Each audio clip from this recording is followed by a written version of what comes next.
রাজ্যের শিশুদের নানা অসামাজিক কাজকর্ম থেকে রক্ষা করতে এবার ময়দানে নামলেন শিশু অধিকার সুরক্ষা কমিশনের প্রতিনিধিরা।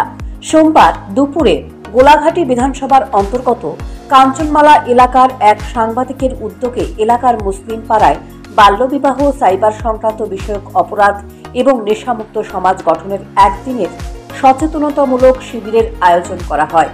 এই সচেতনতামূলক শিবিরে উপস্থিত ছিলেন রাজ্য শিশু সুরক্ষা ও অধিকার কমিশনের সদস্যা শর্মিলা চৌধুরী, আমতলী থানার ওসি রঞ্জিত দেবনাথ, কাঞ্চনমালা গ্রাম পঞ্চায়েত প্রধান প্রদীপ কুমার মজুমদার, সাংবাদিক অমিত চৌধুরী, মিঠুন মিয়া, সমরজিৎ চৌধুরী সহ গ্রামের পুরুষ মহিলারা।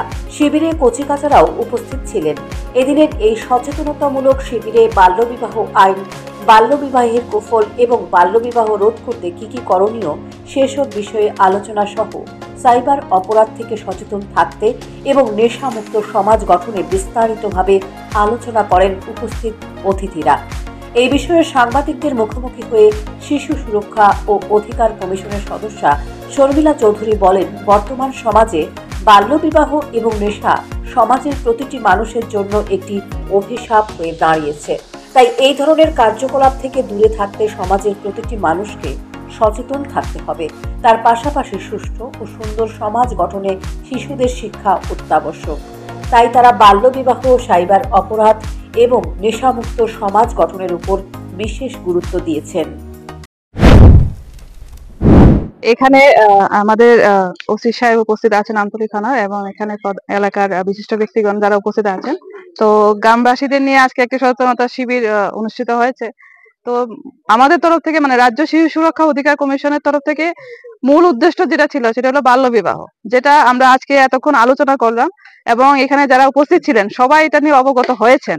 এবং ওনারা বলেছেন যে সরকার যে বা প্রশাসনিকভাবে যে আইনটা বাধা আছে, যে মেয়েদের 18 বছর এবং ছেলেদের ক্ষেত্রে 21 বছর না হলে বিয়ে না দেওয়া, এবং যদি বিয়ে দেওয়া হয় তাহলে কি কি কুফল হয়, এই বিষয়টা সম্বন্ধে মানে বিস্তারিতভাবে আলোচনা হয়েছে।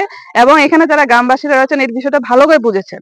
এবং সবচেয়ে বড় বিষয়, এখানে এই বিষয়টা থেকে উত্তরণের একটাই উদ্দেশ্য বা একটাই লক্ষ্য, যে শিশুদেরকে স্কুলে পাঠাতে হবে, যাতে শিক্ষার আলোর মাধ্যমে ওরা নিজের পায়ে দাঁড়ায় এবং সমাজের কুফল থেকে ওরা দূরে থাকে, এবং এই যে বাল্যবিবাহ থেকে অনেকটা দূরে থাকে এবং সমাজে একটা প্রতিষ্ঠিত হয়। আমরা এটাই বার্তা এখানে দিয়েছিলাম, এবং আগামী দিনেও আমাদের এরকম প্রচেষ্টা চালু থাকবে।